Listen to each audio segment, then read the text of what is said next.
عرب کے علماء جو مکہ مکرمہ اور مدینہ طیبہ زادہم اللہ شرفا و تعظیما، یہاں کے جو سنی صحیح العقیدہ علماء مشائخ ہیں، ان سے پوچھا گیا کہ آپ اہل سنت و جماعت کو حق سمجھتے ہیں؟ کہا ہاں، ہندوستان، پاکستان، بنگلہ دیش، ادھر کے علاقوں سے جب کبھی کوئی آپ کے پاس آتا ہے تو آپ اسے کیسے پہچانتے ہیں؟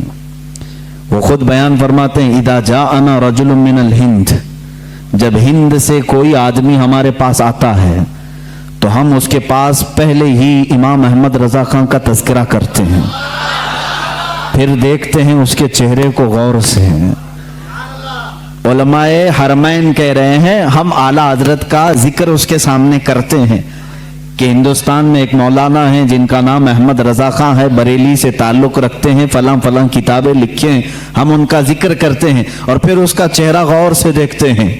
اگر چہرے پر خوشی کے آثار نظر آئے تو ہم سمجھتے ہیں سنی صحیح العقیدہ ہے، اور اگر کڑنے لگے، جلنے لگے، پہلو بدلنے لگے تو ہم سمجھتے ہیں کہ وہ رجل من اہل البدع۔ وہ کہتے ہیں علماء حرمین ہم اسی بات سے سمجھ جاتے ہیں کہ یہ بدعتیوں میں کا کوئی بندہ ہے۔ یہ معیار ہم نے نہیں، علماء حرمین نے متعین فرمایا۔ یہ پہچان جو اعلیٰ حضرت کی بنی، یہ اللہ تبارک و تعالیٰ کے انعامات میں سے ایک انعام ہے۔ آج کیا آپ سب کو معلوم نہیں ہے کہ ہمارے اور دوسروں میں فرق کرنے والی ذات اعلیٰ حضرت کی ہے؟ اللہ تبارک و تعالیٰ نے انہیں بنایا، لوگوں کی کیا مجال ہے کس کو کیا بنائیں گے؟ بعض لوگ کہتے ہیں یہ بریلویوں نے مل کر کے سب بنا دیا ان کو۔ میاں بریلویوں نے مل کر کے اگر انہیں بنایا ہے تو تم بھی سارے مل کر کے ایک اعلیٰ حضرت بنا دو، ایسا کوئی اعلیٰ حضرت بنا دو۔ انسانوں کے بس میں نہیں ہے اللہ کے ولی کو بنانا، وہ اللہ جسے چاہتا ہے اپنا ولی بناتا ہے۔ ذالک فضل اللہ یؤتیہ من یشاء، وہ اللہ کا فضل ہے، وہ جسے چاہے عطا فرماتا ہے۔ اب میں آپ کو یہاں چند اصطلاحیں بھی بتاؤں۔ شریعت طاہرہ میں، ہمارے دین اسلام میں ایک اصطلاح بولی جاتی ہے مجدد۔ مجدد دین کو صحیح طریقے سے اپنے زمانے میں پیش کرنے والا، جب اس پر گرد و غبار جمع ہو جائے، جب اس پر لوگ خرافات، بدعات، واہیات بھر دیں، تو ایک مجدد آتا ہے، ان سب کو ختم کر کے دین اسلام کا صحیح چہرہ پھر امت مصطفیٰ کے سامنے پیش کرتا ہے، اسے مجدد کہتے ہیں۔ یہ مجدد کا لفظ بھی ملا ہے ہمیں حدیث رسول سے۔ اللہ کے حبیب صلی اللہ تعالی علیہ وسلم نے ارشاد فرمایا، سنن ابو داؤد کی حدیث ہے، ان اللہ یبعث لہذه الامة رأس کل 100 سنة من یجدد لها دینها۔ اللہ کے حبیب صلی اللہ علیہ وسلم فرماتے ہیں، بے شک اللہ تعالیٰ اس امت میں ہر 100 سال پر ایک ایسا شخص پیدا کرتا ہے جو میرے دین کو تجدید کر کے صحیح چہرے کے ساتھ پیش کرتا ہے۔ ہر صدی میں، ہر 100 سال میں ایک ایسی شخصیت پیدا ہوتی ہے جو دین کا صحیح چہرہ امت کے سامنے پیش کرتی ہے۔ ہاں، ہم جس زمانے میں ہے، اس زمانے میں ہمیں مجدد کی پہچان جو ملی، اعلیٰ حضرت امام احمد رضا خان فاضل بریلوی رضی اللہ تعالیٰ عنہ شہرۂ آفاق ہیں، اس لیے مجدد کا لفظ آپ نے زیادہ طور پر اعلیٰ حضرت کے لیے سنا ہوگا۔ اور اس سے قبل تقریباً 13 صدیوں تک مجدد آتے رہے۔ پہلی صدی کے مجدد حضرت سیدنا عمر ابن عبدالعزیز رضی اللہ تعالیٰ عنہ کو لوگوں نے فرمایا ہے، محدثین اور فقہاء نے فرمایا ہے، وہ پہلی صدی کے مجدد تھے۔ دوسری صدی کے مجدد میں امام شافعی رحمۃ اللہ تعالیٰ علیہ کا نام پاک آتا ہے۔ اسی طرح کئی علماء ہیں، اس میں مجددین کی فہرست ایک طویل ہے۔ ایک زمانے میں کئی مجدد بھی ہو سکتے ہیں، ضروری نہیں کہ پوری دنیا میں ایک ہی ہوگا۔